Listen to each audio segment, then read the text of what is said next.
Hello, and welcome to Remember the podcast, where we make very stupid lists, then we disagree with them, and so we have to go back and actually re-rank them all the way from the beginning. This week, we are re-ranking all the film to remembers, and joining me as usual are my co-hosts, Jeff Grizz Ulrich. Hello. Hello, Jeff. And Josh Bradley. How are you doing, Hello, guys? Hugo. Good. How are you doing, buddy? I'm okay. I'm joining you from, my grandparents' home. I'm on my phone data internet because they don't have Wi-Fi. So hopefully it still works. But Not only do they not have Wi-Fi, they don't have internet in this house, period. Yes. So it's even more than just not having Wi-Fi. Yeah, there's nothing. It's just like, there's no LAN cable. There's nothing that can help me. It's the 1930s. It is. Yeah, incidentally, the house was built in the 30s, so it kind of checks out. So this week we are going back and re-ranking our whole list.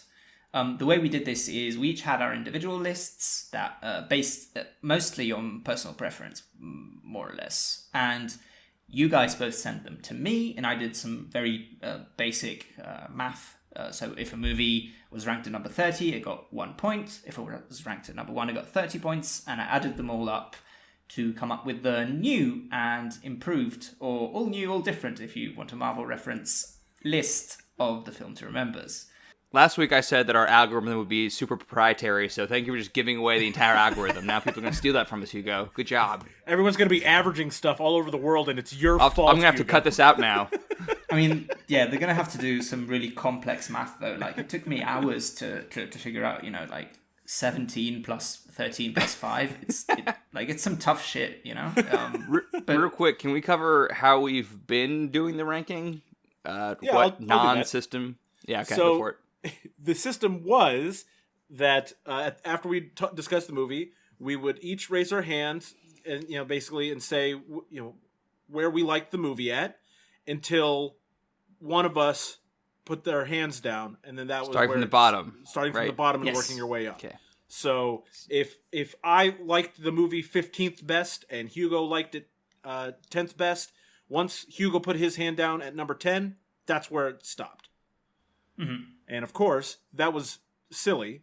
The reason we were doing that was because I thought it would be easier to do on the fly than actually okay, let's stop and average it out. But we edit these things anyways, so... Yeah, well, a note to listeners, a lot of stuff is done on the fly, in real time in these conversations. So, we're not planners here. We just react to stuff. But going Exactly. forward, we're going to math. And Yeah, we're gonna. I don't think we're things. gonna math exactly. We'll just keep in mind. So if my movie is this movie is my favorite, I rank it at number 1, and you guys both put it at 10. We won't stop at 10, but maybe we'll put it a little higher and consider that putting it at 1 gives it more. We're points. gonna math. So here's the thing: moving you can forward, math if you want. If you're listening to this, moving forward, one of two things is going to happen. We're either going to do a math thing such that we learn each other's picks on the spot and react in real time, or we do a thing where we all know where it's going to be ranked ahead of time and then act like we're just finding out for the first time. So you as a listener will have to discern for yourself whether we are acting or reacting in real time moving forward when we reveal Films to Remember ranking. So little fun task for you guys. You'll never know. That's the real answer. We're really good actors, so... You just saw. Yeah, that's That was my that's why surprise we face. talk about movies on the internet. That's why we do that. Before we get into the actual ranking, I just want to ask you guys a few predictions that we'll try to see if you guys can nail it or not. Okay. And I'll also remind our audience of the whole list. So, first of all, I'm going to say the list. Our current ranking has going 30 to 1, so I'm going to go through the whole list. Is 30, The Godfather Part 3, Electric Boogaloo, Coda, The Death of Michael Corleone 2, The Revenge, that one. 29, Perfect Blue. 28, The Sugarland Express. 27, Iron Man 3. 26, Matrix Reloaded, which is a crime. Makes 25, which is a bigger crime, Jackie Brown. 24, Trial of the Chicago 7. 23, Mank. 22, Another Round. 21, Rudy. 20, we have Ma Rainey's Black Bottom. We'll get to it. 19 is 127 Hours. 18 is A Wonderful Life. 17 Incendie or Incendies. 16 Sound of Metal. 15 Batman Mask of the Phantasm. 14 The Wind Rises. 13 Shaun of the Dead. 12 The Departed. 11 Your Name. 10 The Thing. Our oldest film to remember, still in the top 10. 9 Bicycle Thieves. 8 Chinatown. 7 Lawrence of Arabia. 6 Network. 5 Boogie Nights. 4 Paddington 2. 3 Ferris Bueller's Day Off. 2 Citizen Kane. And number 1 The Silence of the Lambs. So that's the list as it is today. And now we're going to reveal the new one. But before we do that, I want to give you guys a chance to throw out some predictions, see if you can nail it. I'm going to ask you 3 main ones and anything that you guys want to throw out, you can do that. And whoever wins nothing. It's just for fun. So what do you guys? I want to ask you. 2 of them are this. What do you guys think will be the movie that has the biggest jump up on the list? So from a lower position to the higher position. So let's say it moves from 8 spots up the list or something like that. And what do you guys think will be the biggest jump down on the new list based on our current list? So please don't give away your individual rankings yet. Yeah. Just have an educated guess based on, our opinions and stuff like that. I obviously have the answers, so I won't join them. I'll tackle biggest jump up first. I think Jackie Brown is going to have the biggest jump up. Okay. Because I know you and I both like that a lot. I also like Jackie Brown a lot. And I'm looking at my own list versus the current list. And Jackie Brown has a big jump on my personal list, but it's not the biggest jump on my personal list. But given your opinions, taking that into account, I think I agree that Jackie Brown will probably be the biggest jump. Because there's 2 other movies that have a bigger jump on my personal list, but I'm not sure you guys are going to feel the same way as I do about those 2. So, Jackie Brown. And I got to say, I'm not even sure I'm going to be consistent with myself from my previous rankings. I'm not even sure I'm going to be consistent with myself all the way through this episode. Well, as I said, you have to now.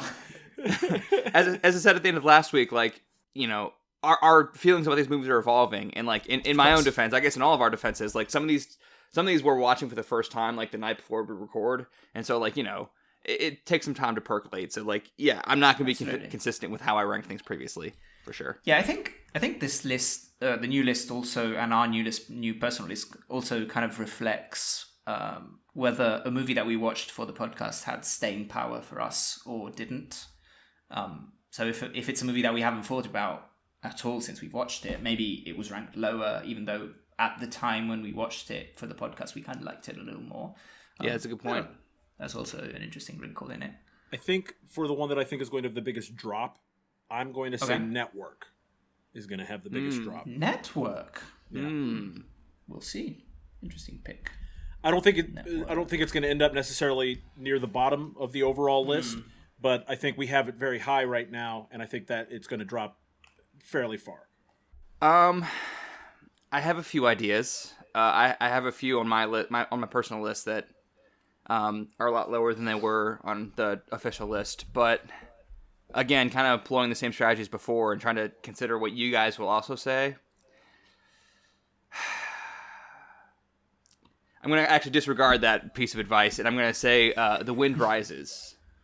The reason being, the official ranking for The Wind Rises does not include my opinion, so my opinion is now being included for the first time.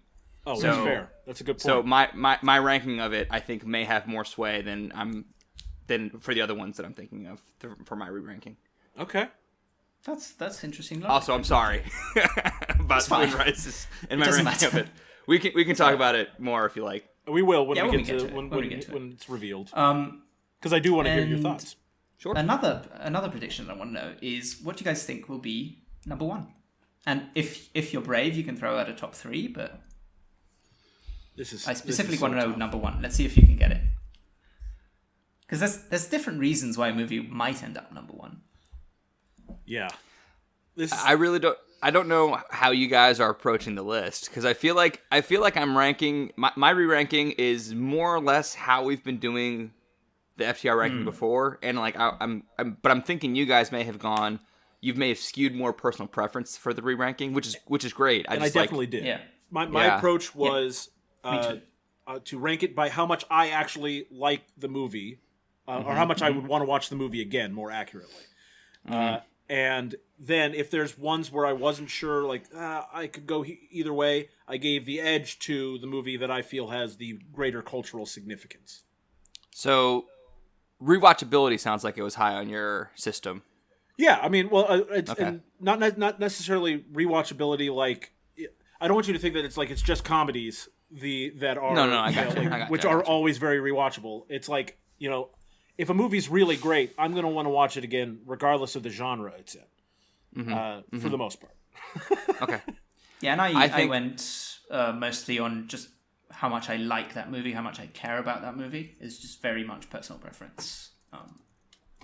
In that case, hearing that and knowing my ranking and knowing what our official ranking was before and trying to remember the justifications for certain movies' placements, my prediction for number 1 is going to be Ferris Bueller's Day Off, which I'm pointing to the Ferris poster Bueller's Day behind me, Off. which is Ferris Bueller's Day Off. What about you? Grizz? I- Are you gonna give me another pick, or I think just I'm so gonna you guys agree. can I'm fight I'm with each gonna, other? I'm gonna agree with Josh. I do think it's gonna be Ferris Bueller's Day Off is gonna be our number Ferris one because Bueller. where it was on the original rankings and that we Where all, I have it. where I know where I have it. You I know where you I have have it, and we all loved Yeah, we all loved it the first time, and we do. You may recall we almost gave it number one then. Yeah, we did. Yeah. So Cool. I'm thinking Ferris Bueller's Day Off as well. Okay. Right.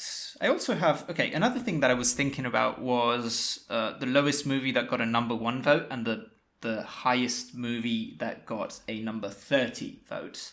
But I feel like that would be spoiling kind of our list. So we'll kind of just talk about those at the end when we've revealed all of it. This was really fun, by the way. Like you asking us to predict these things. This was cool. Right? Yeah. It's fun to think about. Yeah. If you have any other prediction ideas that you want to throw out, I have you a can prediction. Do it. Josh is going to be Okay. grumpy at me about where I have several of these movies. That's my That's okay. prediction. Well, I don't know. I'm not going to spoil anything. I feel like the official list I think is it might be the furthest from mine than it is from you guys' list, which is fine. We can do that I don't math later. I don't really hold Do a T-test or grudge or something. anything. We just, I think it's cool that we kind of have different tastes and different lists. And I think it was actually quite interesting to see how different our lists were from each other's. But I think we'll get into those when we discuss specific movies. Okay, so I think we should start with our list. Depending on how long we go, I'll decide how fast I kind of reveal the rest of the list. All right. I'll also be giving you. So basically, I'll go 5 by 5 for now, and I'll also be telling you how many points each movie got, and if there's something interesting about it, I'll maybe mention it. Okay. So, you guys ready? Yes. Yes. Starting at number 30 to 26, I think we have at least 2 surprises here. So at number 30, we have Perfect Blue, and not The Godfather Part 3, which was my original prediction. At number 29, we have The Godfather Part 3. There you go. At number 28, we have Ma Rainey's Black Bottom, which was quite higher on our list. At number 27, we have The Sugarland Express by Spielberg. And at number 26, we have Iron Man 3.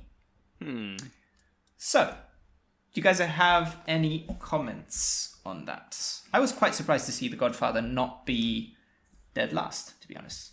It only got 12 points total.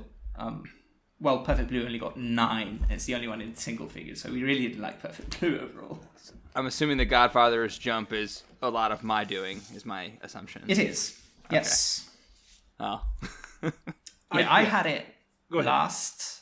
Grizz did not have it last. He had it at number 29, but Josh had it quite a lot higher at number 23. 23 is where I had it. Yeah. So what changed your? Like, I forget when we did the initial ranking on Godfather Part 3. Did you have it higher then, or did your opinion change on it the more you thought about it? Well, I think The Godfather was only like the 10th movie you watched, wasn't it? Yeah, it was early on. It was early on. Quite early. I mean, I think I said at the time, like, I think it's really good. It's just like nowhere near as good as the first two, and I think that like its reputation is probably, mostly, I mean, there's problems with the movie as we talked about in the episode, but like I think it's more hated than it's deserved just based on the comparison to the previous two movies. And so like I mean, for a part of a peek behind the curtain for my method, I went through and like I checked the letterboxd ranking I gave all of these movies, and like I gave this 4 out of 5, which is really good. Just the previous two movies in the series are 5 out of 5s, but like other stuff that we watched I did not give 4 out of 5. So I gave this 3.5 out of 5. Yeah. So again, I'll just tell you now, none of the movies on this list are movies that I did not enjoy. I enjoyed everything that we've watched. Just because something's at 30 on my list does not mean that I hate it. It just means I didn't love it as much as everything else. Yeah, same for me. Like of these 30 movies, only I think 2 of them got 3, and that's the lowest rating I have. And that was for me. Again, Peek Behind the Curtain, Perfect Blue, and Sugarland Express, which are respectively number 30 and 27 on our new list. So that tracks for me. That I only gave those 2 3 out of 5. So Perfect Blue, I'm not surprised to see it at 30. It was 27 on my list, which I'm guessing probably was the highest that it was. Yeah. So, no, and I have I have it at 28.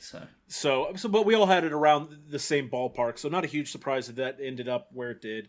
Little surprised to see Ma Rainey's Black Bottom as low as it is. We were all very high on it when we first watched it. Yeah, I feel like Ma Rainey is. I think it's an example of what I was saying before. I don't think it's a movie that has a lot of staying power. I was just about to echo that sentiment. Yeah, I think it's very, as we said when we watched it, it's very interesting and theatrical, but it kind of feels almost experimental in the way that it's made, and I don't know. I just haven't thought about that movie once since we talked about it on the podcast, and I think that's why I thought about it a lot during the Oscars. I have it at 27, around Oscar time, but other than that, it's not really. And I will say, go ahead, Josh. I actually didn't. I think the fact that like yes, it was nominated for Oscars, but like not as many as I was anticipating. So like I thought about it less during Oscar season than I thought I was going to have to think about it. If that makes sense. Like, it totally makes sense. Yeah. I spent a lot of time thinking about the Best Picture nominees, and this did not get a Best Picture nomination despite most predictions that it would. And so it kind of left my mind entirely. And like that's another thing. It was a movie that came out early in Oscar season, quote unquote, relatively speaking. So like my headspace, it was replaced in my headspace by other movies that came out after it, I think. So I kind of stopped thinking about it and started thinking about, all the other Oscar contenders instead. And I haven't really thought about it since. Yeah, I do think Chadwick Boseman's performance is one that I will remember and will occasionally think about. But and Viola Davis too. But overall, the movie is like Hugo said, just didn't stick with me quite as much. Agreed. Sugarland Express, I had it a little bit higher, and that's probably why it ended up at 27. Yeah, I had it. Well, actually, I had it at 24, so I had it higher as well. Oh, you and I had it at the same place. Yeah. So it's Josh's fault. I also had Iron Man 3 higher. I was actually surprised that I had it. Yeah, I have Iron Man 3 much higher than both of you. Hold on then. So does that mean I have it higher than 26, not much higher than 26, but higher than 26. So like, does that mean Grizz? I have it at 26. Oh wow. But the way that it works out, that even if we all have it 26 or higher, if one of us had one of the movies that was really low at a really high score, it might offset the fact that we've all ranked it a little higher. When you go do the math, like there's a few movies that only maybe one of us has really high, but it gets a lot of points from them, so it does go higher.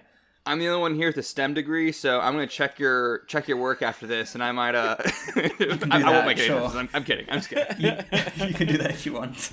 I have Iron Man 3 at 24. It ends up at 26. So, but your explanation makes sense. Yeah, that's why. Because we all have it 26 or higher, but it's still around that 26 spot. Nobody has it much higher. Although it does blow my mind that I had it lower than the rest of you. Yeah, it does. Right? I was like, man, Hugo must have rated it last because obviously Grizz had it way higher than 24, which is where I had it. No, I mean, I like Iron Man 3, but it's not one of my favorite Marvel movies, so I don't have that strong of a bias for it. That's fair. Which is unusual for me because I love Iron Man. There you go. Okay, so next 5. we have, copying and pasting, we have at 25, we have The Matrix Reloaded, that got 27 points, which is a fun one when we will talk about it later. Yeah, we have at 24, we have Trial of the Chicago 7, 23, Mank, 22, Another Round, and 21, Batman Mask of the Phantasm. An interesting wrinkle here is numbers 24, 23, and 22, so Trial of Chicago 7, Mank, and Another Round, are 3 movies that were on the exact same spot in the old list as they are on the new list, which I thought was pretty weird. But it turned out that way. Matrix Reloaded jumps up 1 spot, obviously because of me, because you guys have it quite low on your list, and I have it ridiculously high. Quite low. I have it as number 30. Yeah. And Josh, I believe, has a 28. So it got a total of 4 points from you guys, and I gave it a total of 23 because I have it in the top 10. Wow. Yeah, I don't know. I love the movie. It's half a movie. I understand. I get it. But we're ranking based on preference here. Okay. And it's like... I guess Hugo prefers half movies moving forward. I do. His favorite movie other than The Matrix Reloaded is Pirates of the Caribbean, Dead Man's Chest. Yes. Harry Potter and the Deathly Hallows Part 1 is my favorite movie. Part 1's actually really good, so... It is really good. I like it. As is Infinity War, which is also half a movie. Yes. Yeah.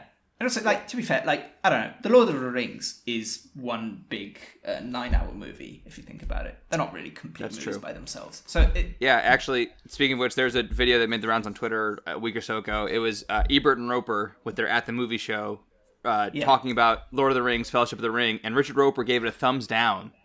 He gave Fellowship of the Ring a thumbs down because it was basically, it was an incomplete story is what he said. And man, that take did not age well. It did not, no.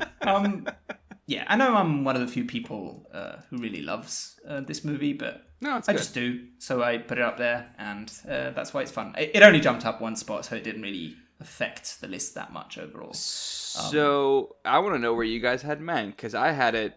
Mank was one of the biggest jumps in my personal list compared to where it was before, and it did not make a difference. So I have Mank at 22 on my list. Okay.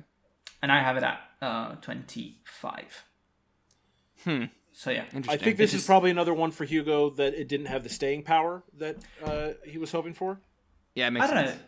It's not even the staying power necessarily. It's just it's a movie that I've thought about, but I've thought about it more in the sense of God, I wish it was better. I wish, yeah. I love David Fincher so much, and it just kind of feels like a movie that anyone... It's not true. It's not a movie that anyone could have directed, because it's really well directed, but it doesn't feel as Fincher as all of his other movies to me personally. And in that sense, it kind of lost me. And I remember watching it and being really confused about, 1930s Hollywood studio politics and stuff. Mm-hmm. And I don't know. It didn't really stick with me. Although, I think it's a really, really well-made, well-directed movie, and I think the performances are fantastic. For me, I think that Mank is a movie where the parts are better than the whole. Yes, there's things about it that I like. I love David Fincher. I love the choice to go black and white. I love a lot of the individual performances. I like the script, but for some reason, when it all came together, it made a good movie, but not one that is gonna just stick with me forever. I gave 4 stars. That's a good movie. Yeah, I think same. I think I gave it 4.5. Yeah, I think I gave it either 3.5 or 4. But yeah. Have either of you watched it since we talked about it for the podcast? Nope. I have not rewatched it. I think I rewatched a few scenes just because you pointed out some stuff while we were doing the podcast, and I kind of went back to see individual scenes just to notice the little details. You've rewatched it 3 times since we did this, right?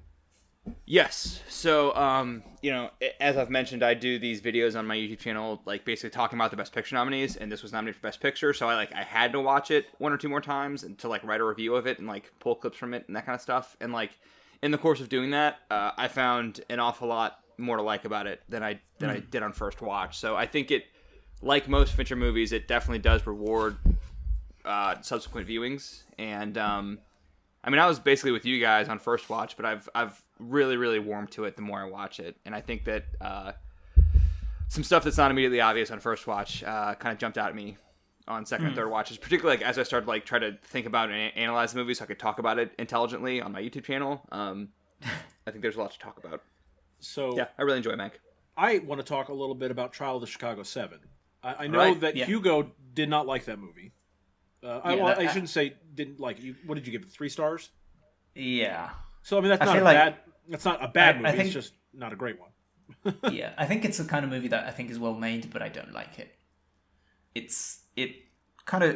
That is another movie that I thought about a lot, and the more I think about it, the more all the little things that I had problems with it kind of get bigger and become kind of annoy me a little more.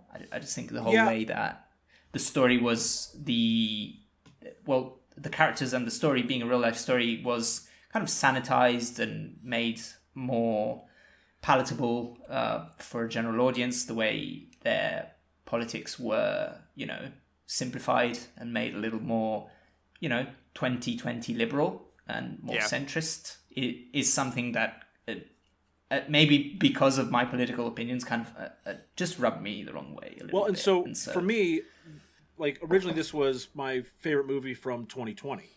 And and that held true for my first 2 watches of it. I watched it again this week because when I was making my list, I was looking at the movies that I had it higher than just based on what the rating was, and I was like, you know what?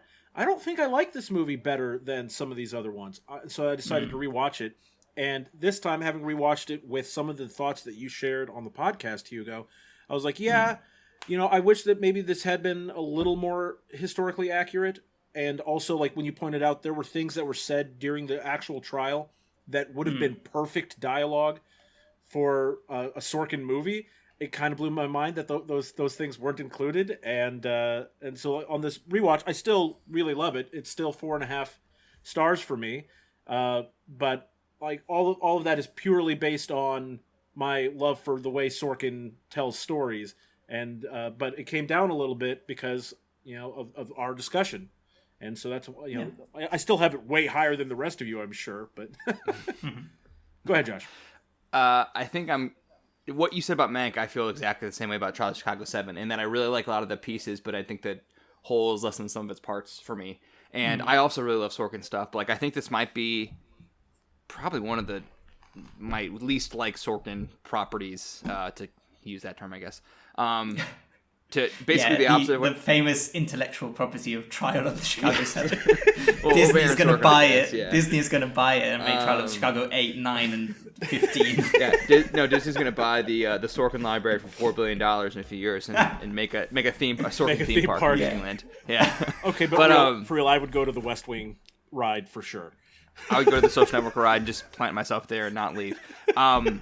But basically what happened for Mank, the opposite happened for Chicago 7, where like I had to watch it several times in order to make a YouTube video about it and like pull it apart and analyze it. And like in the process of doing that, I kind of thought there's not much here for me to dig into and talk about, I guess. It's kind of just all sitting at the surface. And I don't know. So I think there's 3 movies on our Film to Remember list that were Best Picture nominees this past year that I, again, had to like rewatch and talk about. And 2 of them jumped up, but one of them jumped down, and that was Chicago 7 jumped down to me. So far, I think this is going to be so far this is the movie that is furthest from how I had it ranked. I have this as my number 8 because I do still really, really love the movie. But knowing how low Hugo was going to have it, and I wasn't sure how Josh would go. I'm not too surprised to see it down here. I'm going to guess that Hugo, was this your lowest? It was, yes. It was just, yeah. I don't know. I don't like to be too negative online and on podcasts, because I think just the movie and the fact that there's enough online negativity community online is so negative and critical and annoying, and we can't have nice things. And I'm glad you enjoy it. It's just not for me, and that's fine. That's my opinion. Apologies to frequent listener and past guest TJ, because he really loves Another Round, and Dude, I love it too. It got 22 here. Yeah, it got 22. On my list. It's at number 14, and I was tempted to put it a little higher, but then there were another few movies that I was like, no. Does that mean Grizz has it lower? Because I have it at 21. I have it at 23. So like you and I have it pretty close together. And again, I thought it was a great movie. I think the reason that it is lower for me is because it is a comedy that is also very sad. And so for me, it's not something that I'm going to want to go back to a bunch of times. I think it's the sort of movie that I may want to show to a friend as like a unique sort of comedy that I give them something different to watch, but it's not going to be one that I'm just going to sit down and watch again and again. Right. Yeah. That's fair. I mean, I gave it 4 out of 5, so like also really like it. Well. Just other stuff I like more on the list. Sorry, TJ. I also just think that the ending of that movie is somewhat abrupt. It's very fun, but the way it ends is what do you mean? He does the dance and he jumps and that's sort of weird. Like, that's amazing.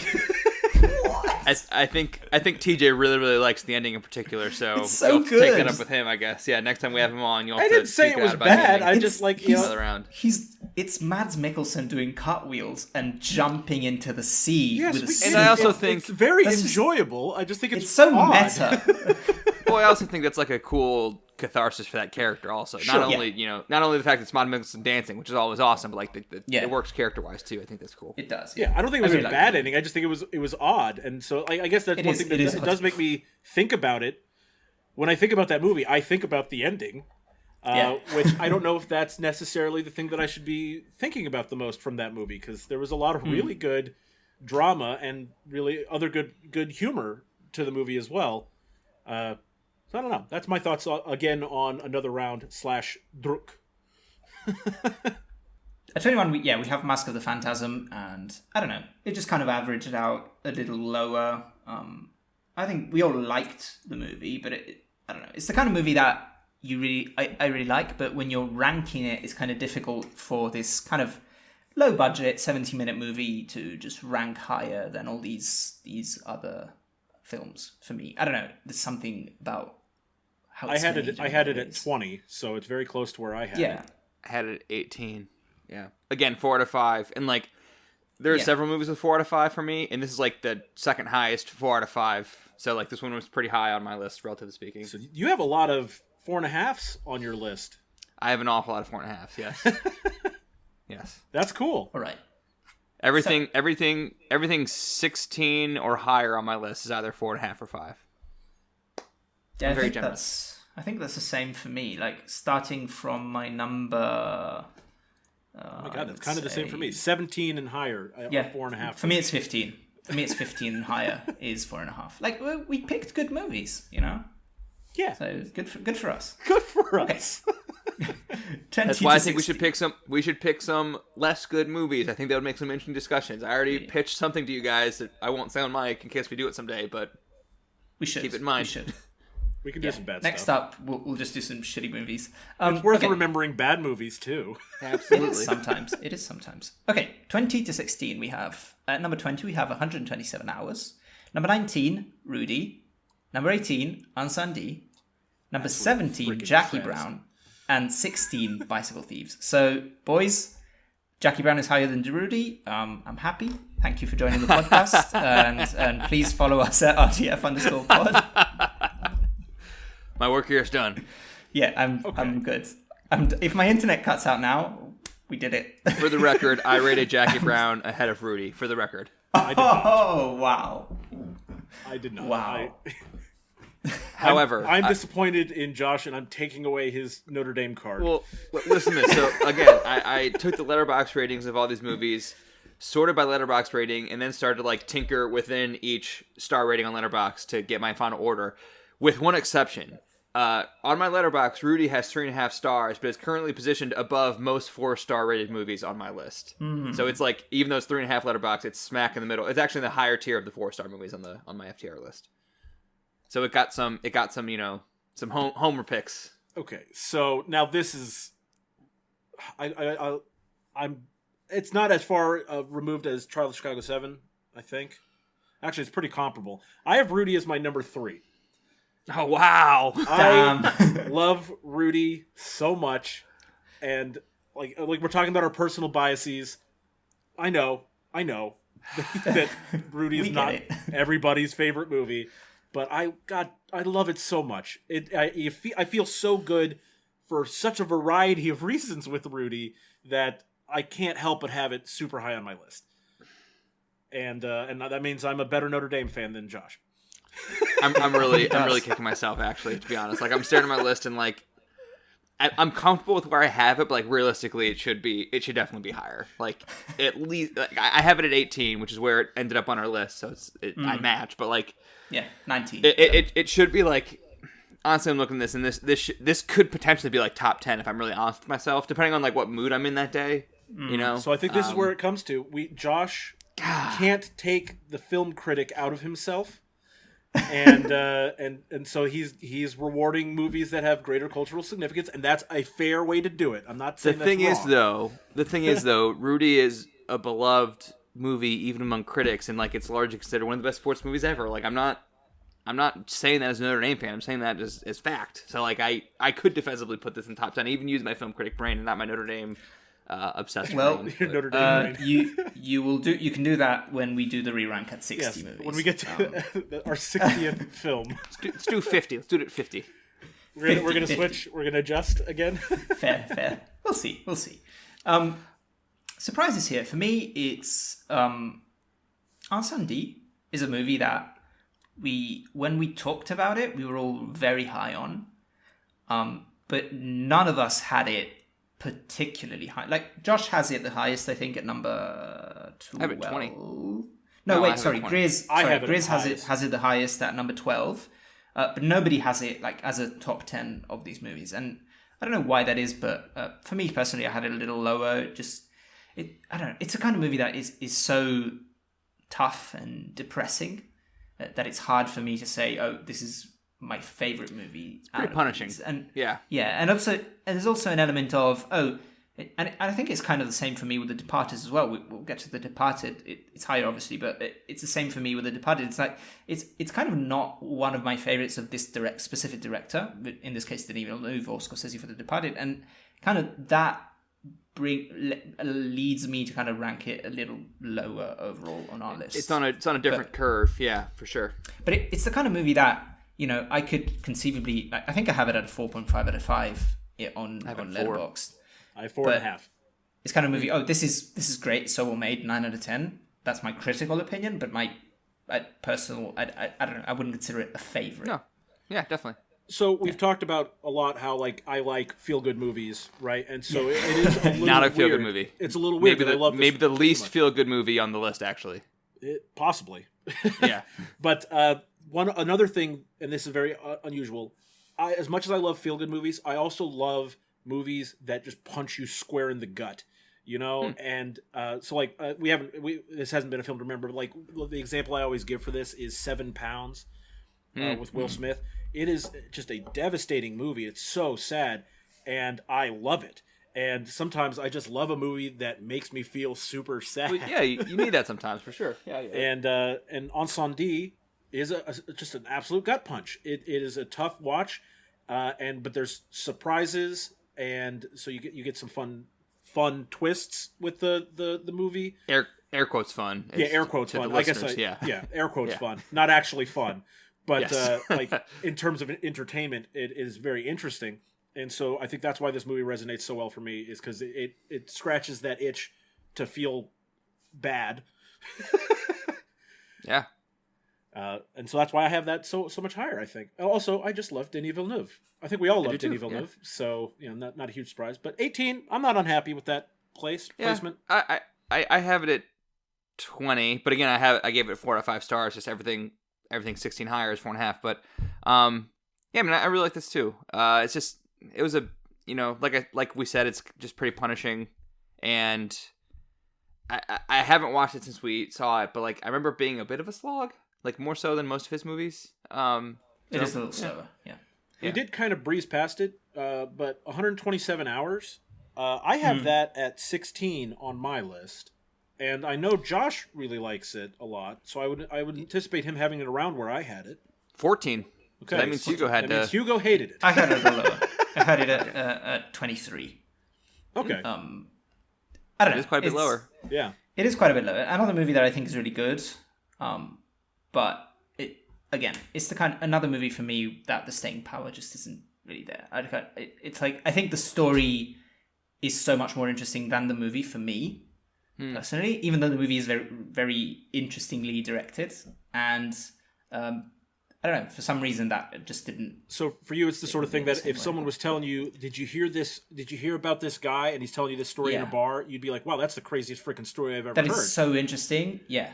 But then when you actually see it translated to film, maybe it's just me where, and I think there's a pattern in these movies that a lot of movies based on real life, real stories are kind of lower on my lists, and I don't know why. There's something about them where I always feel like the real story is more interesting than the movie overall.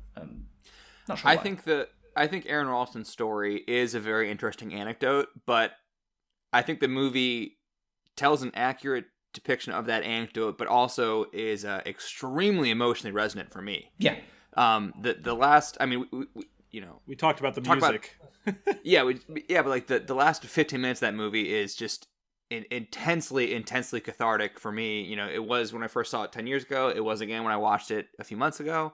And, maybe I'm, maybe like TJ in another round, I'm elevating 127 hours for its ending, but like that matters. And like, I think it builds that beautifully. And like I said, Hugo, I think it's a fun anecdote, but also like finds the emotion in that anecdote. To make it more than just like a bit of trivia. I thought it really, really emotionally resonated with me. So that catharsis, number 14 for me. That catharsis is, one of the chief points of the movie. I put that in quotes again. Mm-hmm. Points. Like the point of the movie is to feel this catharsis. You feel such dread and terror and just like, oh my God, the stuff that this guy's going through. You feel so down about it, and then that catharsis. Like you walk out of the movie going like, yes, I can do anything. I am a god. And I don't disagree with any of that. It's another movie like it's still 4 out of 5, 8 out of 10 for me. It's really good, and I feel like what they're able to do with what is again a cool anecdote and make it into a feature-length movie that doesn't feel repetitive, never gets boring, where the tension is always high, where they get really creative with how they portray different moments in that story. It is fantastic. It just I just like the other movies a little more, even though like makes sense. There's a big group of movies for me between let's say 25 and 14. They're all movies that I really liked, and it's kind of toss up, and on any given day I could kind of change them up a little bit. All good movies. So Jackie Brown is a super interesting one because all three of us had it considerably higher than it was in our original list. So in the original list, it was at 25. And, I had it at 12. Josh had it at 16. And even Grizz has it at 17. So we all had it at least, 8 spots higher than it originally was. So apparently it's kind of something that the ranking system really failed us on that one. Well, yeah, the ranking system, put that in quotes as well. Yeah, if you call it a system. But yeah, so I think this is the one that I thought we would be the least consistent with ourselves, which is why I thought, especially given how much Hugo has talked about, how much he felt it was robbed in previous rankings. Yeah. This is why I was predicting it was going to fly up so much. Honestly, I thought it was going to be higher. Huh. Josh? Honestly, like I'm looking at my list and like it could be higher. I could have put this higher than 16. I really like this movie. I mean, we all really like this movie, but like I said, everything 4.5 or higher is I'm sorry, everything 16 or higher is 4.5 for me. And like Jackie Brown is actually the lowest 4.5 star rating that I have on my list. So like same for me, Josh. 17 and higher on my list are 4.5 or above, and Jackie Brown is 17 on my list. But there are a few 4.5s I'm looking at that like I could like again if you asked me on a different day I might have said Jackie Brown was better. Yeah, I will ask you on a different day at number 50. I've been talking about Jackie Brown being robbed, and I think it was, and I think it's given its due on the new list at least. But again, even I didn't put it in my top 10, and I think it's the same thing as I said before. I just think about other Tarantino movies first so much more than this one, and so it just kind of doesn't rank higher for that reason as well. But again, a great movie. I really love it. I think it's fantastic. Bicycle Thieves. I don't know. I don't think this is a huge surprise. It's pretty much where it was. It dropped. No, it is. It dropped quite a lot actually. It dropped 7 spots. I was looking at the wrong list. I don't know. Is this the biggest drop so far? No, I don't believe so. Well, I won't spoil what the biggest drop is, but it isn't. No, it isn't even in the top 3. The biggest drop so far is Ma Rainey's Black Bottom. Which dropped from 20 to 28. Well, that dropped 8 spots, and Bicycle Thieves dropped 7, so it's not... So not too far off, yeah. Yeah. I don't know. Like, obviously, we've all come down on it a little bit. Or at least some of us have come down on it a little bit. I'd like to know, Josh, where's it on your list? It's 10. And it was 9 on the previous list. Now it's 10 for me. So that means you guys dropped it. I have it at 13. So I did come down a little bit on it, but clearly Hugo is the I have it at 9. I have it at 19. So pretty close to where it is on the new list. Again, another movie that I think is great. I don't know. Because I was really emphasizing personal preference. It's tough for me to look at this really old Italian movie and say, oh, this is one of my favorites. It's also a bummer of a movie, yeah. Also kind of a little depressing. Also, some parts that, I don't know, feel a little aged. The whole thing with the guy having the seizure, it's kind of took me out of the movie. It's kind of weird. Sure, that's true. That was not well acted. It was just odd. It was an odd choice. But a great film. I think it's one of those films that is more interesting as... kind of what it represents for the history of cinema, and specifically even the history of Italy, considering when it was made, which is something we talked about on the episode. But it's more interesting in that sense than it is a movie that you enjoy watching. So it's 4.5 stars for me. Obviously 4.5 for Josh as well. What is it for you, Hugo? I'm not sure. It might be one of those movies that I gave a higher star rating, but I rank it a little lower, because I try to keep my star ratings more critical and my ranking a little more personal. I try to, but sometimes I ignore that rule and give Rudy 5 stars. It might be, whatever. It might be 4.5 for me as well. I'm not entirely sure. Okay, let's move on. So, here we're going to have some big ones. I can imagine. Looking at my list and what... Yeah.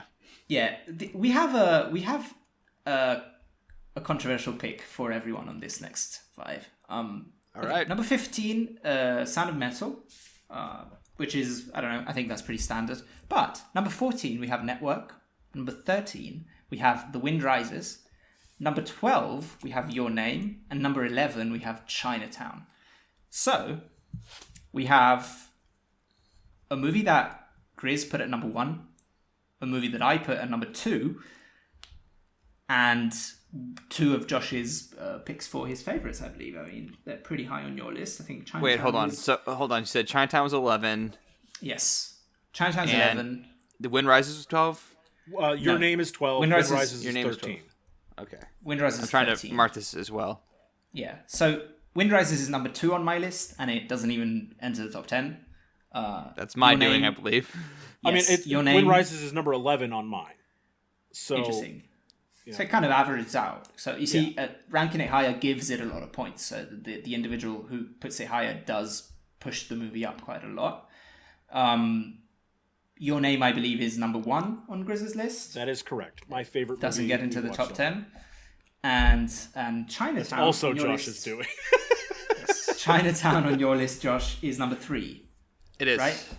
Yes. And it doesn't enter the top 10. Actually, Your Name, interesting fact, is the only movie that got a number 1 vote that doesn't end up on the top 10, unfortunately. You guys just don't like the same movies I do. I'm sorry. Actually, I really like Your Name. I have it at 11. So it's pretty high. I have it at 26. Yeah, so 26. we wildly differ on our opinion on your name. I'll rewatch at some point and see what happens, because as I've mentioned multiple times in this podcast, I really need to watch things twice. Yeah, and Wind Rises in Your Name are pretty similar, because Grizz has Your Name at 1, I have it at 10, and Josh has it at 26. Wind Rises, Josh has it at 25, I have it at 2, and Grizz has it at 11. So they're pretty much the same, and they end up in this one on the list. So I don't know. I think the anime movies were short-handed, I suppose. Yeah, so I mean, obviously, I like anime a lot, and Your Name resonates to me because, again, it caters to that feel-good aspect for me. It also has, but there's enough drama in there that it's not all feel-good, and then I also love the music. Like I listen to the soundtrack from that movie regularly because I just, all around it's one of my top 4 favorite movies of all time. So not a huge surprise for me that it's not on y'all's list, but I would have loved to see it in the top 10, but I'm not going to be grumpy about it. You're talking about the Moon Rises, you said? Your Name. For you? Your Name. Your Name. Okay, Your Name is top 4 Gotcha. all-time favorite movies. Gotcha. Okay. And yeah, The Wind Rises for me is my favorite animated movie, so it's very high on my rankings and all that.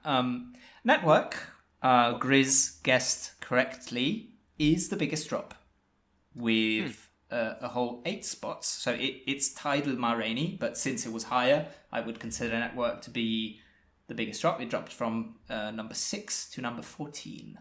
And that is my doing. It's pretty much Grizz's doing, because both me and Josh had it at number 6. So we had it exactly where it was on our old list, but Grizz I had it at 28. 28. Yeah, it's 3.5 stars for me. Holy cow! Okay. Yeah, I mean, again, so that means I like the movie still, obviously. But for me, it's just there's nothing I love about it. There's a lot of things I like about it, but there's nothing that I love. And so that's why when I'm doing this ranking and comparing it to everything else, I just couldn't put it higher, because like things that it has, it's behind for me, just to kind of put it in perspective. I had like Iron Man 3's at 26 and Perfect Blue's at 27. Iron Man 3, I've said before, I love Iron Man, my favorite comic book character, so a lot of personal attachment to that. Perfect Blue, we talked about how much I love anime, and so again, a lot of bias for that. Network has a lot of great performances, but I don't like most of the characters. They're not very likable people, and that makes it harder for me to enjoy a movie. We've talked about that a bunch on the podcast, that I need people to root for, and even the people in that movie, even the people that you want to root for, also do some pretty horrible things. That's true. Yes. That's my justification. What do you guys think about Sound of Metal? Sound of Metal is pretty much the same as where it was, I believe, because it was at number 16, so it actually jumps up 1 spot. And it probably jumped because of me, I imagine. I have Sound of Metal at number 11. That was a movie that I really, really loved when I first watched it, and then I watched it, I think, 2 or 3 more times, and liked it more and more every time. I think that actually ended up being my favorite movie of 2020, looking back. So, really, really enjoyed it. I think it's a excellently made movie, and I think it's one that I'll be returning to a fair amount in the years to come. Josh, I got to tell you, I think that you're going to be surprised here that this is actually going to be Hugo's fault that it's where it's at, because I actually have it at number 9 on my list. Holy cow! Wow. I also, the more I thought about The Sound of Metal, the more I grew to love it, and I've thought about the opening sequences of that movie, like showing his breakfast routine and all that, and how that part has resonated with me. It's something I think about when I think about great setups for setting up what's going to be important in this movie. I think that's a really beautifully executed, moment, and so that has really stuck with me. So it's got to be Hugo that had it a lot lower. It is me, as it turns out. I don't know. Again, another movie that I think I have either a 4 or a 4.5 on my as a rating. I have it at number 20. But it again, as I said before, number 20 up. It really is a toss up, and I think here is where I kind of did the same thing Grizz was saying. So if there's two movies that are kind of interchangeable in how much I like them personally, I kind of pick the one that I think is more, I don't know, relevant historically or important in air quotes. So I think that's the only reason why I had it a little lower. But like, I love this movie. It's another one that I could move higher on another day, and I particularly think his performance is, you know, he's the person I wanted to win best actor at the Oscars. I agree, me too. And I think he deserved it. Have you seen The Father yet? I think, just clarifying, have you guys seen The Father? No, I have seen The Father. Yes, I have not. No, so that's still that's a bold take then. Maybe Father's really good. Father's really good. good. I love both the movies. I love both performances, but I like. Look, and I'm sure the performance is fantastic. There's also like, I just think it would have been great for him to win the Oscar. I think he was deserving. So even regardless of, you know, maybe another performance I like better, but I think it would have been really good for him to win the Oscar. It would have been a cool moment. So I was kind of rooting for him just on a more of a personal level. Yes. This is the first chance we've had to talk about it since Josh hadn't watched it because he had missed that episode. The Wind Rises. What were your thoughts on The Wind Rises, Josh? So I watched it yesterday on a plane. So that's like my caveat that I didn't watch under ideal circumstances. Look, there's to some extent that's the perfect place. That's kind of perfect, yeah. Well, I mean, I think watching it on like a Southwest 737 is not quite the same as watching it on a, you know, any other kind of like beautiful jet. I wouldn't describe a 737 painted with blue and red for Southwest as beautiful the way that Hero would describe them as beautiful. That's true. I thought it was pretty fine. And then I watched the movie and then I re-listened to the episode because I edited the episode originally, so I heard your guys' takes, at least in the editing process, but then I actually listened to it with the context of having seen the movie. And, I don't know. I guess I enjoyed it, but it didn't really... I didn't really find it very emotionally resonant, mostly because I think the main character is pretty emotionally reserved. And the love story felt a little abrupt. And it kind of, like... the characters would like say things that like I feel strongly about you, but like I didn't really see that outside of them just like saying it. And also like a lot of the stuff about it being, you know, anti-war or pro-war, I think a lot of that was just like him having conversations with John Krasinski's character. So it's just kind of just like, you know, the extent of it that it was anti-war was just basically just two characters saying, man, it sucks these planes are going to be used for war. And it was kind of nothing beyond that for me. So it's kind of, you know, I think a lot of the like would be emotional stuff and the would be interesting stuff just kind of played out in on the nose dialogue. And I didn't really see it in the actual story. And, but also like, I need to back up and say that like, this is only the third Miyazaki Studio Ghibli movie I've seen. And like what I found in the other ones is that I think that the way that I watch movies, the way that I'm wired to watch movies is not conducive to how these movies are made and how these stories are told. As you all know, I'm obsessed with act breaks because, like, you know, as someone who tries to write screenplays, I'm basically trying to, like, deconstruct the movie as I'm watching it. So, like, to reverse engineer how this person wrote it. And you cannot watch Studio Ghibli movies like that because they do not, at least the three that I've seen, do not follow, like, the traditional 3-act structure and, like, traditional arcs. They really don't. They're made without scripts. They are made without scripts. So it's very untraditional in that sense. Right. So, like, there's not, like, the things that I look for and latch onto, like, you know, setup and payoff and character arcs, like, those aren't there as much in the Ghibli movies that I've seen, or at least they're not as apparent. So, like, it's hard for me to, like, find something to latch onto as I'm watching it. And, you know, only one of those three I've actually rewatched, and that was Totoro. And I liked it more on second watch. But, like, even people who like love Totoro, you know, they tell you that it's mostly just like a vibes movie and not really like satisfying narrative necessarily. It's more just like the feeling that it gives you. And so, you know, I can see that. I can see why someone would love The Wind Rises. Maybe if I watched it more and more, I would, you know, that kind of stuff would more sink in with me. But like on first watch, the way that I watch movies is kind of not really conducive to this kind of story. Sure.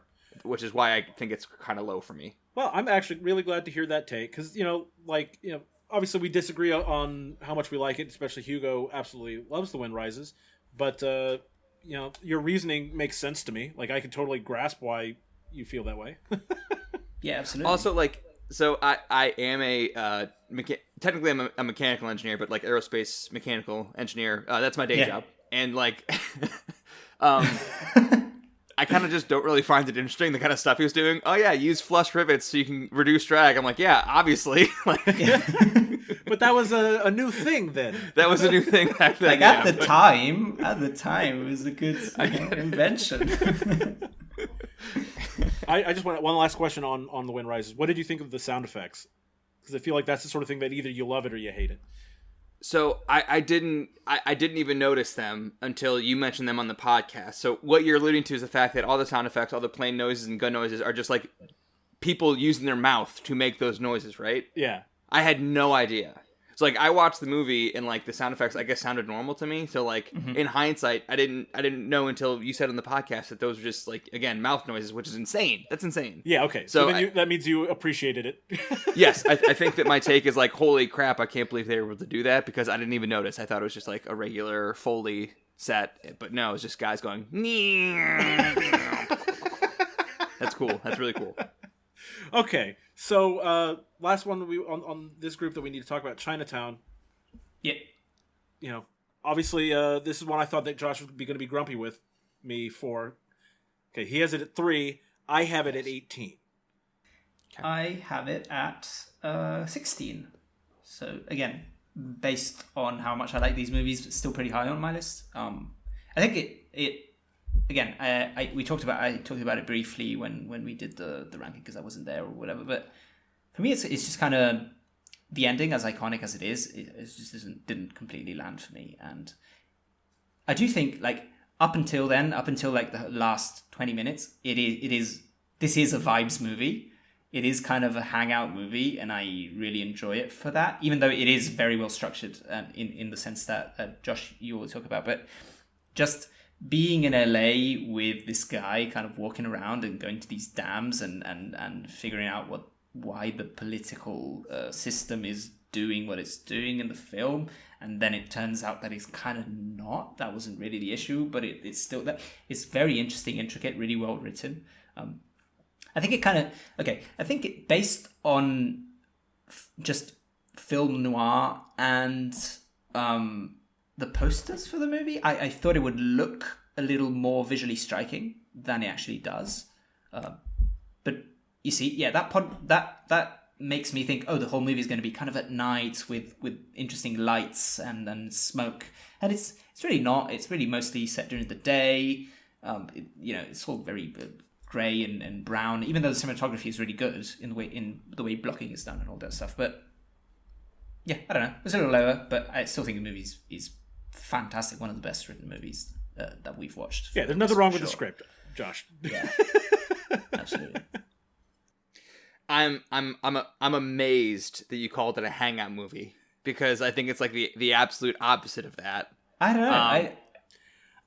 To again refer to how I'm wired to watch movies. Like, I'm wired to watch movies exactly like this, where it's like everything is a setup to a later payoff. Like everything, like every moment basically comes back into play later, which I love, true. And I just find that immensely satisfying. Also, like, I saw it when I was like 17 in a film class, so like it was kind of it kind of opened my eyes to what movies could be and what they could do. So it gets a lot of points for that. But also, like, like you said, it's like incredibly layered in how it's written, which I really respond to and I find really satisfying. Also, I love detective stories and I love Jack Nicholson, so easy number 3 pick for me. So the reason I think it's a little lower for me is that I think this is a good example of a movie that, when it came out, was kind of like revolutionary. Like you said, this is the script.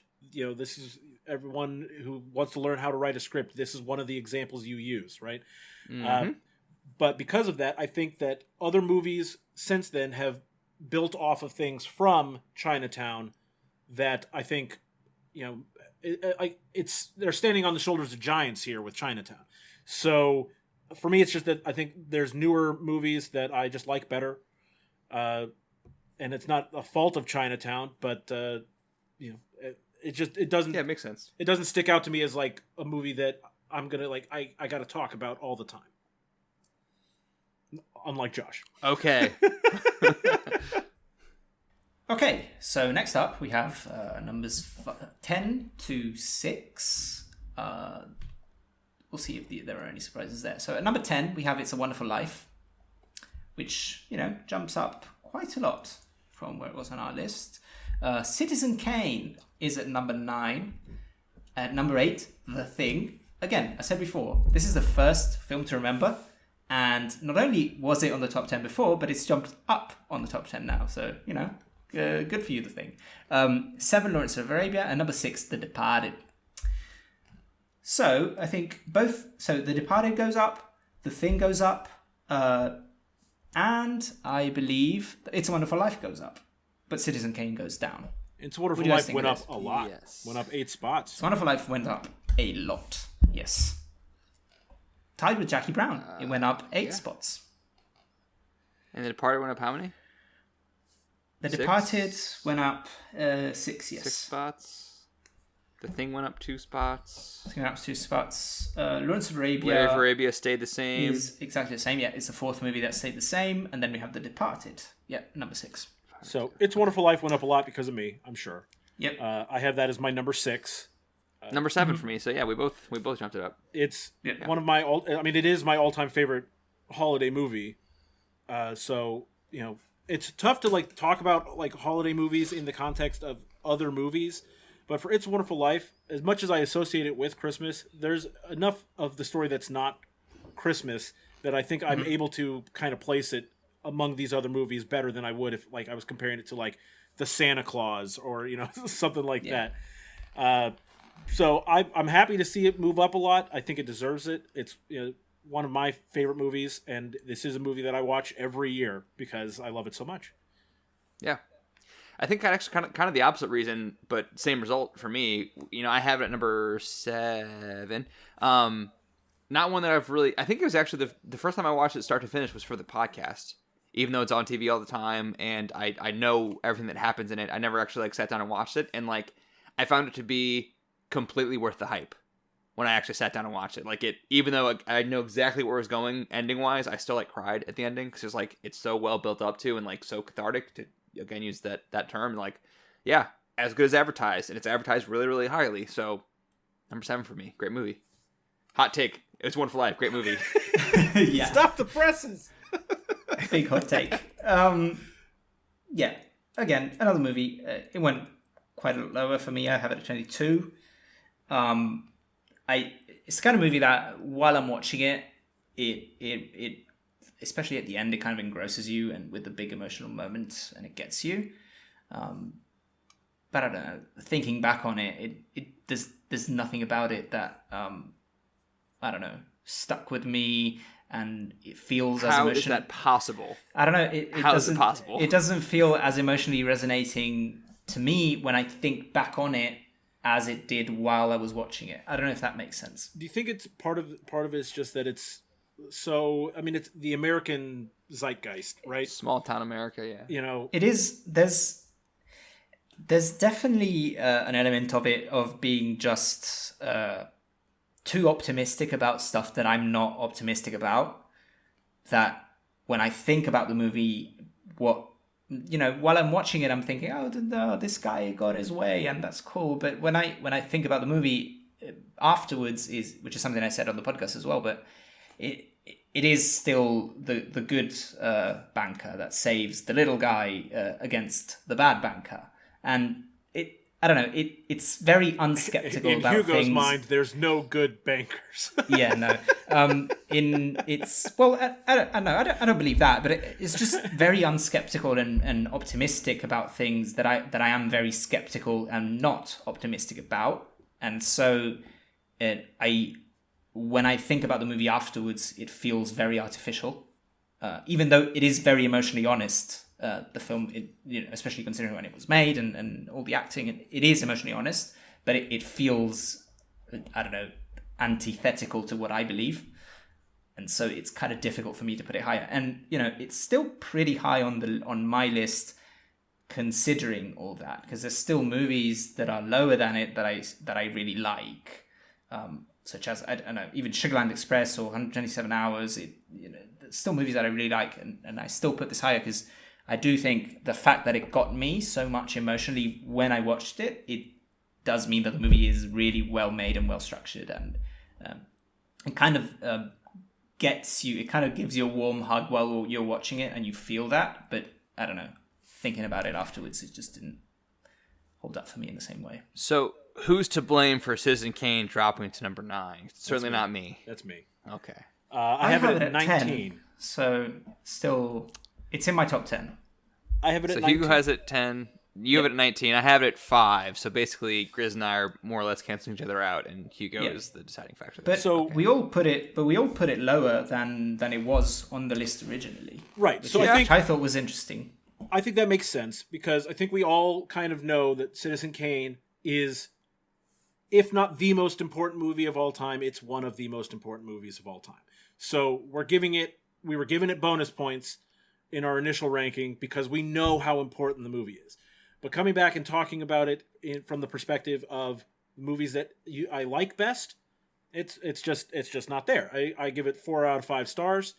So it's a great movie for me, but it's not one of my favorites, and it never will be. And I honestly, maybe it's unfair, I blame my junior year English teacher. We had to watch it in class, and we had to just analyze the crap out of it, and that's not how I'm wired for movies. I know, like, a lot of people are, but I've heard, like, they're talking about things like, oh, look how the shadows are playing across his face. That's like yeah, no, I noticed that. I just don't think. I think my teacher made it out to be a lot more than it was, and so that. So I mean, that's how I experienced Chinatown, and like I love Chinatown now. So right, but so like we're talking about how we're wired to watch movies. Yeah. I don't want to say surface level, but I like being able to get everything in one go. If you can hit me with everything in one shot, that is going to resonate more with me than a movie that I have to rewind and look at this again and like, oh, okay. And sometimes I can appreciate a movie more on a second or third or fourth watch. But I think because of the way that I had to watch Citizen Kane the first time I watched it, I like, oh my God, I just, it's in my head how much I hated doing that because I was beating it to death. And so I think that's part of my bias here is that my experience watching it was not enjoyable the first time I watched it. I gotcha. Yeah, I have it at number 10 because I just think it's rightfully considered one of the best movies ever made, and that's where this is the movie where most my critical opinion really pushed it up the list the most than other movies. And I also think I don't know. It's hard to explain how I feel about this movie because there is an element to it where I feel the same, where this movie is to some extent more interesting as a piece of history than it is a movie that I genuinely enjoy.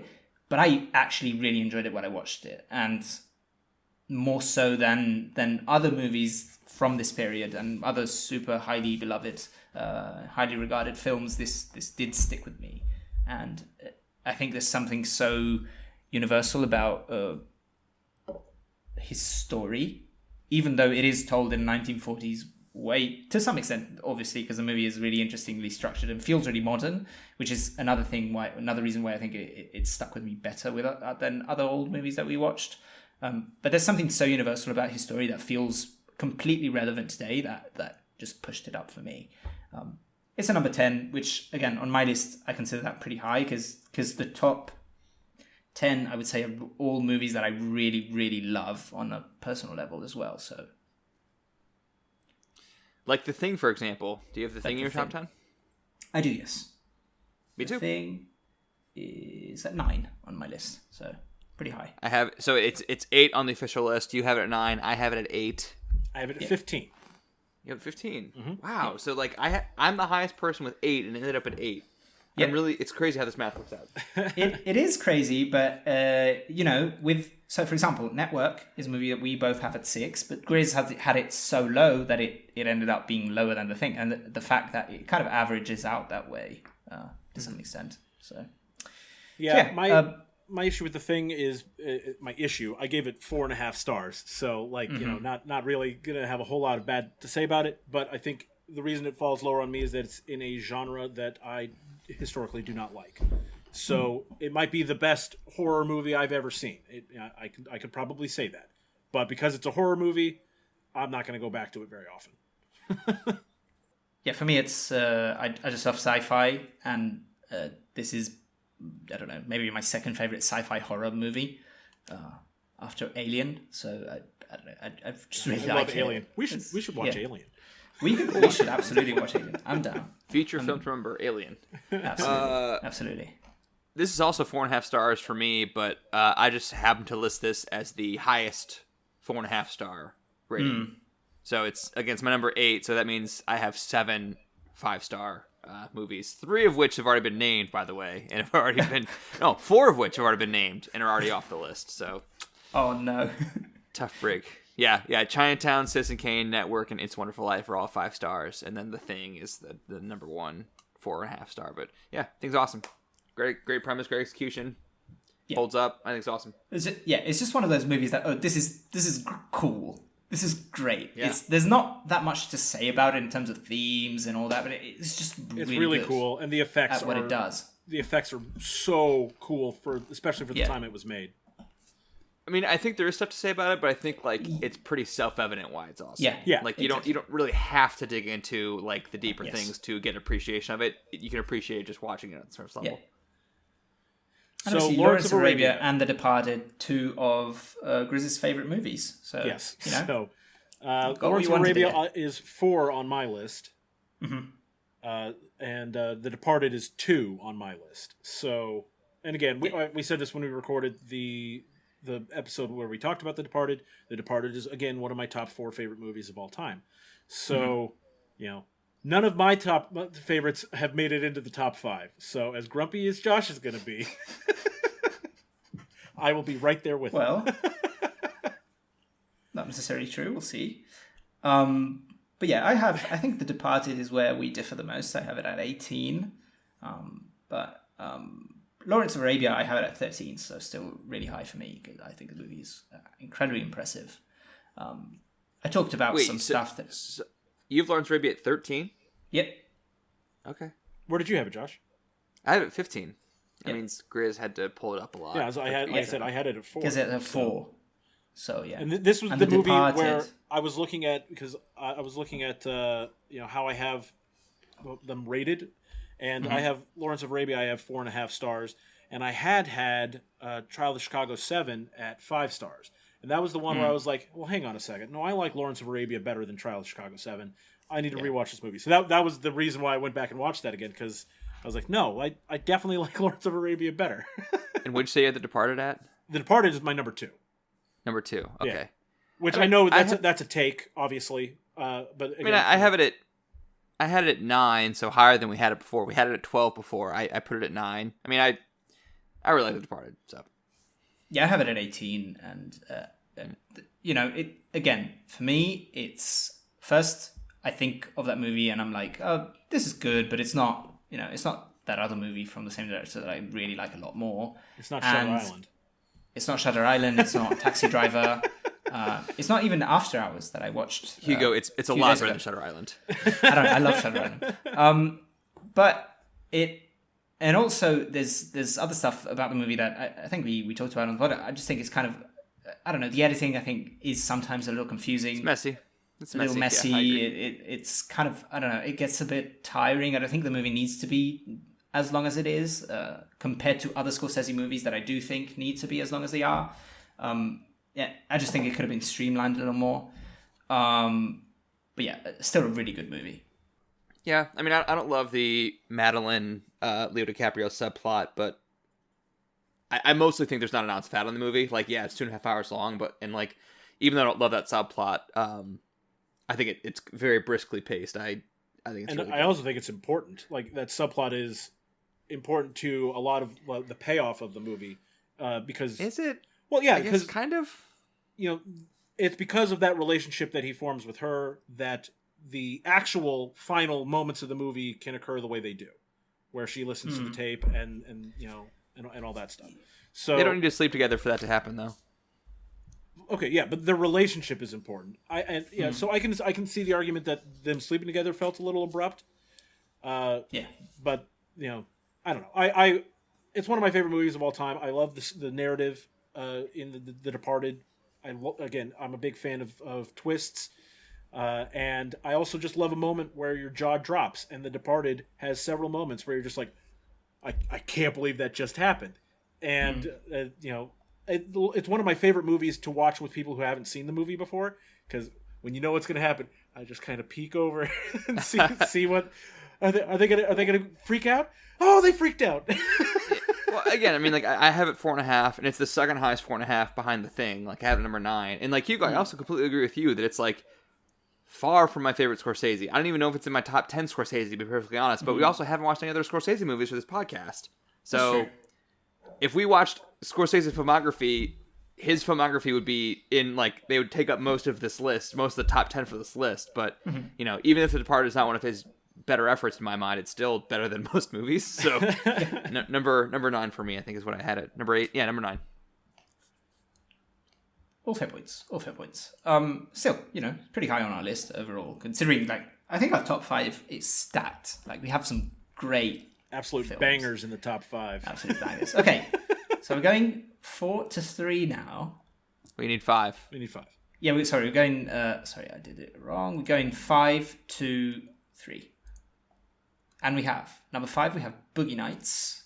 4, Shaun of the Dead, which none of you guessed it, but is the movie that jumped up our list the most. It's a Wonderful Life and Jackie Brown jumped up 8 spots, but Shaun of the Dead went up the most because it went from number 13 to number 4. I wonder who's responsible for that. In large part because of me, because I put it number 1. I'm not wondering. I would have said that immediately that it's because of you. I know. I have it at number 1. It's my favorite movie that we watched. It's my favorite comedy of all time. It's one of my favorite movies just in general. And I believe Grizz had it higher than it was on our list because it was at 12 on our list and Grizz has it at 10. Yep. And so even though Josh had it a little lower at 17, it's still, you know, the 30 points that it got from me just pushed it a lot higher. So that's the biggest jump. It's my highest rated 4-star movie. Everything above it is 4.5, but I gave it 4. So fair enough. And I think for me, it's one of 3 movies that I have a 5-star rating on our list. So it's, you know, there you go. I don't know. How do you guys feel about Boogie Nights and Paddington? It's kind of awesome that we still have Paddington so where's high. Paddington? Number 3. Paddington 3? Okay, Paddington did you say that already? Number 3. Okay, yeah. Sorry. We have Boogie Nights at 5, Shaun of the Dead at 4, and Paddington at 3. I have 2. Boogie Nights as number 1. Boogie Nights is my number 1, so which is why it's as high as it is. Where did you guys have it? I have it at 7, so it's still really high on my list. Oh, then you guys both liked it a lot better. I have it at 21. Wow. Well, you know, It's Josh still 4 stars. It's sad now. It's still 4 Grizz, stars. you specifically asked me to not be mean on this podcast, but I did. You're testing me. You're testing me. 21. Yeah. 21. 4 stars. Great movie. What else do you want me to say? It's a real film, Jack. Obviously, this is like we talked about this when we recorded the podcast. This is one of your foundational text movies, and so it's very important to Josh. I don't have that personal resonance with, like, in terms of my movie history with it, and so when I'm looking at it, I just find it to be a fun movie. There's some silliness to it, but I just find it a little campy, and it doesn't stick with me. It's just like, yes, it's a foundational text because I watched it at a certain age that, like, helped define my movie taste, but also, like, it's not one that I've watched a lot. Like, I watched it for this podcast for the first time in probably, like, 8 years or something like that. And, like, as I watch it, I'm like I said on the podcast, I'm like, why don't I watch this more? Because it's so good. Every second of it is so good. Yeah. And it's really long. So, like, there's a lot of seconds for it to be so good. And it is for all those seconds. Yeah, you're crazy. Hugo, go. Yeah, for me, Boogie Nights, it was, I think, the third time that I watched it for the podcast. And every time I've watched it, I've liked it more. And I do think if I watch it more, I might end up liking it even more than I already do. I already think it's just amazing. And it's, I don't know, I just think it's fantastic. I just think every element of it is so well made. It's one of those 2.5-hour movies that doesn't feel long to me at all. Even though there's a 25-minute there's like a 20-minute sequence that is kind of feels almost detached from the rest of the movie. It kind of feels like it's its own short movie. Yeah, but that sequence is like one of my favorite sequences in any movie ever. Yeah, that's what I'm saying. It doesn't have to be there, but at the same time, it's so absolutely amazing that I really want it to be there. With Alfred Molina. Right? Alfred Molina. Yeah. Like, Alfred Molina, the drug scene, yes. And I will take that is also my favorite. Holy crap. That is my favorite scene. I love that scene. Well. You take that scene out of the movie, or you make that scene 2 minutes, and the rest of the movie works fine. Like, it's not an absolutely necessary scene that it has to be 20 minutes long, but it's so good, it's so well made, it's so funny and entertaining that I love it so much I want it to be in the movie. And I'm usually somebody who feels, a lot of movies like have a little bit of fat on them, you could cut something, and this is one of them that is absolutely not. Like, give me 20 minutes more of this and I'll watch it and I'll be happy. I think overall the movie is it's funny, it's dramatic, it's farcical, it's tragic. Yeah. It has sequences like you're describing. It has an amazing soundtrack. Great ensemble cast, and great cinematography, and it's about the American dream. It's the American dream. It's like one of my favorite American dream movies, and it was my number one. I'm so sad it's number 5. I'm not actually so sad. It's fine. Okay. Well, I mean, Grizz's number 1 is number 12. 12. So get off my back about it, Josh. Well, let's see. Your number 1 is 12. I mean, I put it at 26, and you put my number 1 at 21, so I guess I did you more dirty than you did me. And look, we're still friends. Yeah, and we're still friends, right, Josh? Yes, we're still friends. Jeez, I'm looking at my Twitter account. I'm sorry. I loved it. He didn't answer very quickly. Paddington, one of those movies that we all love. Because nobody has it as high as it is on the list, but we all have it in our top 10s. I believe. I do not have it. No, not really. Yeah, Josh has it at 13, but I have it at 4. Grizz has it at 7, and Josh 13, so it's still pretty high. Because of how these lists... It ends up that high because compared to other movies, there's less disagreement about it. So like Boogie Nights isn't as high, but even though I have it at 7 and you have it at 1, because Grizz has it so low. Same thing with Your Name, because even Your Name is quite high on my list. Wind Rises, it just kind of happens that way. The movies that are highest on the list kind of tend to be the ones that we all like. The consensus, yeah. Consensus ones. Quite a lot, yeah. Which makes sense. And we'll see that with number 1 and number 2. It's just occurring to me now, did we not just average the scores, or did you just added it in who has the highest score? Is that the same thing? No. It's the same thing, I think. What do you mean score? It should come out I just added. Like, if a movie is number 30, it gets 1 point. Right. On your list. But if it's number 1 on my list, it gets 30 points. So that would still bounce. It would be the same points. if you added it all up and divided by 3. It would still be the same ranking. Yeah, it does. Theoretically. I mean, I intend to post-process these results a little bit to kind of see what kind of stuff I find. But I think that would come out the same way. Yeah, it is. It will.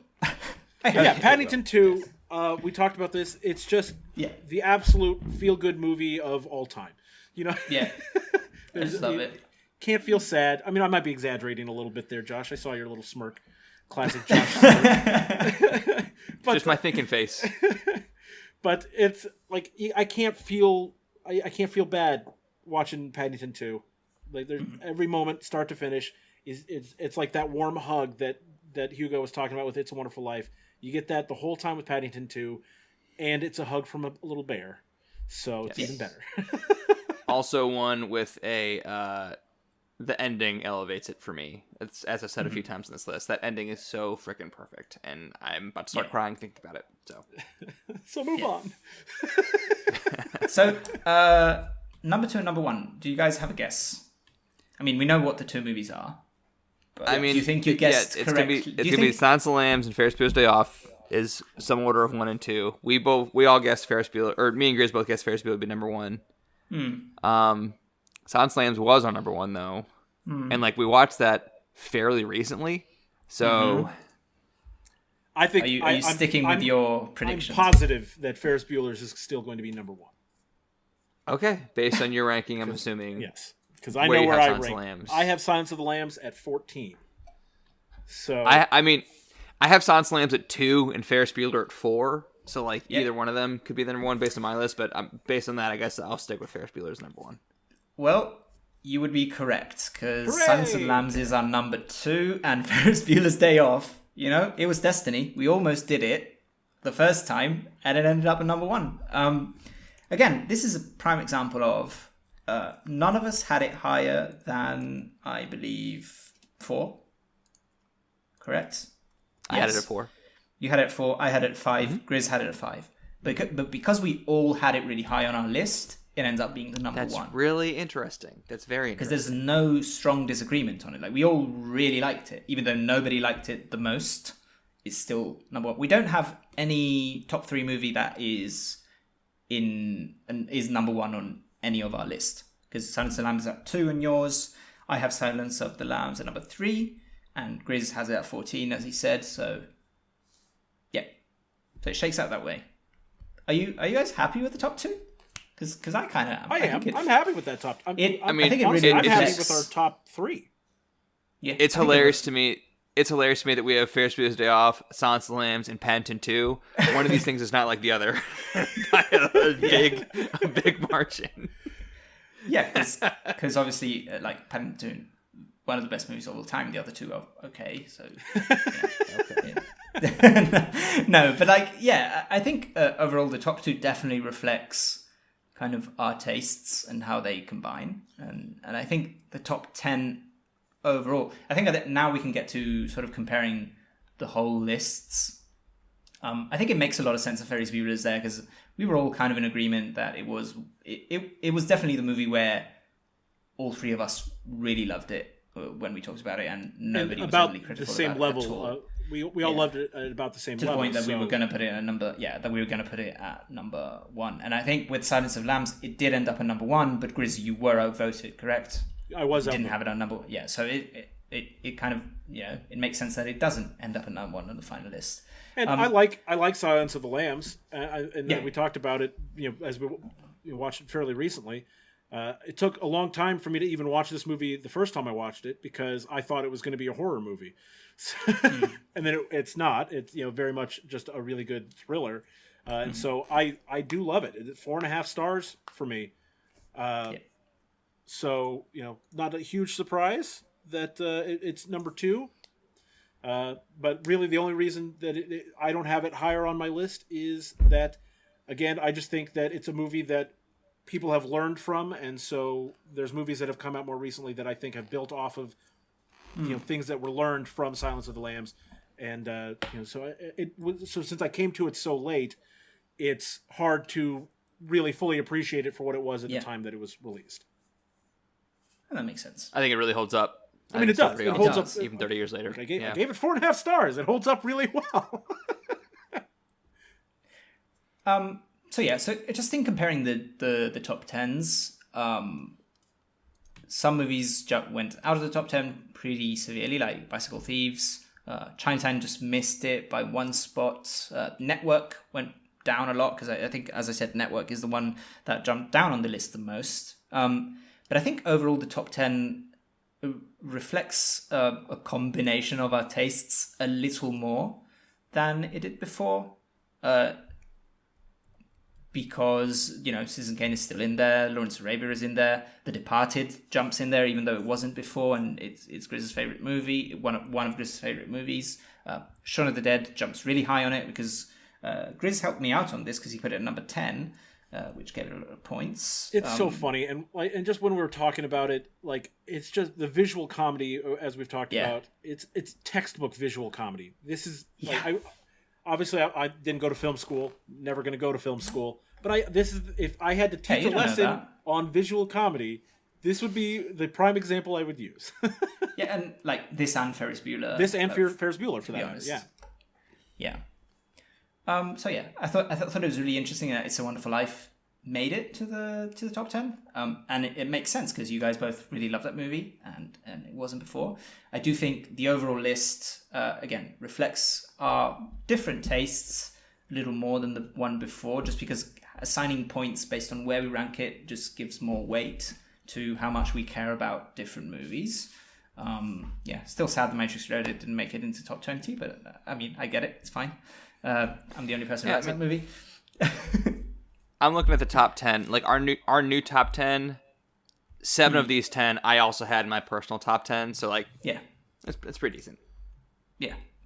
Yeah, I mean, I had 1, 2, 3, 4, 5, 6. I had 6. 6 of my top 10 are in our top 10.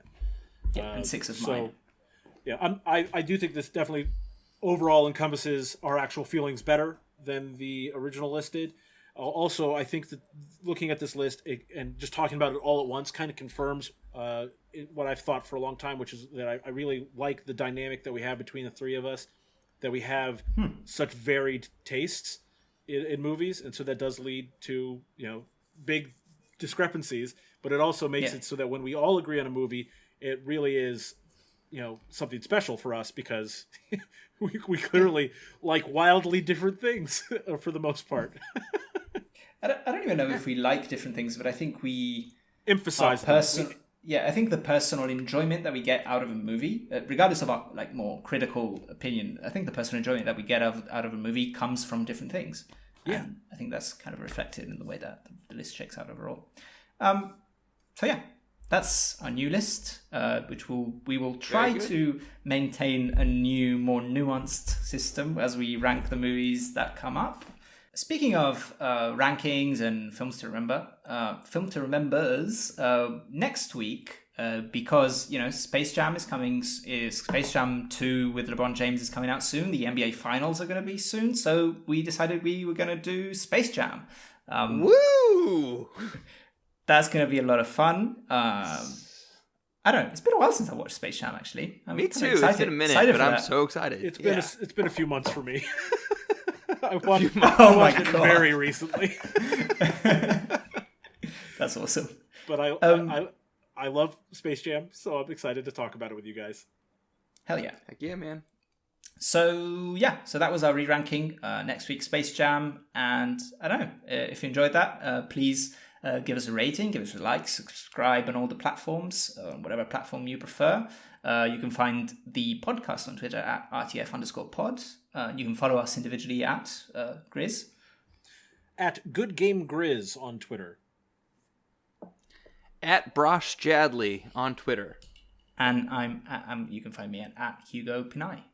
Hugo_Pinay. I forget that. On Twitter as well. Of course, you can follow our other podcasts. Is there an at Hugo Pinay that's taking your spot, or can you snag that one, you think? I have no idea. I should check. You should look into that. I should, the best one that I could have is at Hugo, but obviously that's not available. That'd be great, though. Yeah. I mean, who wouldn't want at their name? That's great. That'd be great. The Hugo. Yeah. Okay. That's anyway. Thank you for listening. We didn't do plugs, I suppose. Well, I do want to say my plug for this week. Please, in the comments, share with us your rankings of our movies that we've watched so far. Good call. Share those in the comments. Also, tweet them at us if you are listening to the audio format and you can't leave a comment. Mm-hmm. Tweet at us your rankings of these movies. We would love to be more engaged with the people who are listening. We're serious. We want you to tweet at us. Good Game Grizz how stupid he is for putting Boogie Nights solo. And be mean. Be mean as possible. And just honestly, please, if you're out there and you really like The Matrix Reloaded, please tweet at me. I'm sure there's dozens of us, and I want to meet you. I want to dozens. All these bots will be tweeting at Hugo. Okay, but don't be mean. AI. Don't be mean to Grizz. You can disagree. You can disagree. Don't be mean to Grizz. Offended. But he's my family out. A nice man. All right. Thank you for listening. Goodbye, everybody.